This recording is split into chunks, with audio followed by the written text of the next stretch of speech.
Shalom, hari ini kita akan renungkan kitab Daniel pasal 9, teksnya ayat 15 sampai 19, dan sudah dibagi dua paragraf.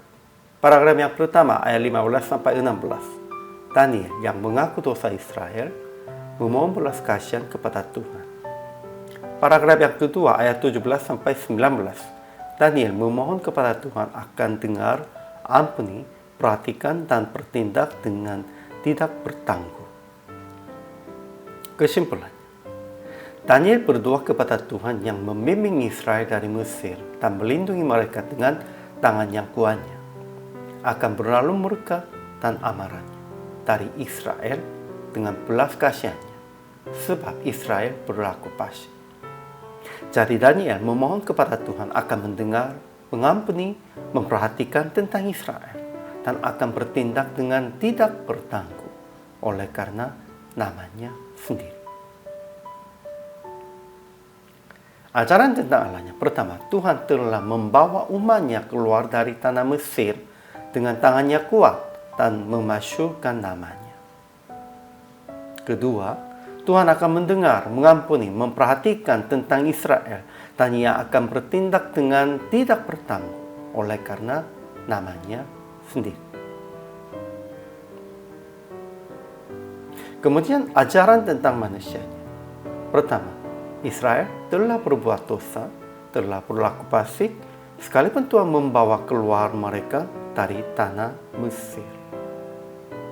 Kedua, Daniel memohon belas kasihan kepada Tuhan akan berlalu murka amarahnya dari Yerusalem, dan memohon mendengar, mengampuni, memperhatikan tentang Israel, bukan berdasarkan jasa-jasa mereka, tetapi berdasarkan kasih sayangnya yang berlimpah-limpah. Jadi aplikasi hari ini, pertama, jangan melakukan yang fasik, yang tidak sesuai dengan kehendak Tuhan.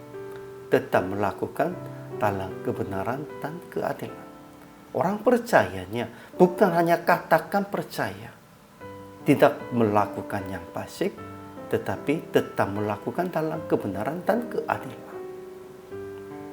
Kedua, memohon kepada Tuhan bukan berdasarkan jasa-jasa atau kebaikan apapun sendiri. Ya, itu tidak berarti sia-sianya.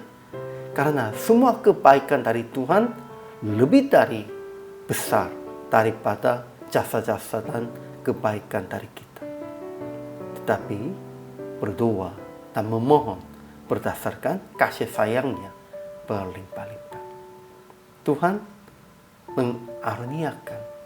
Tuhan kasih karunia-Nya, anugerah-Nya begitu besar untuk kami.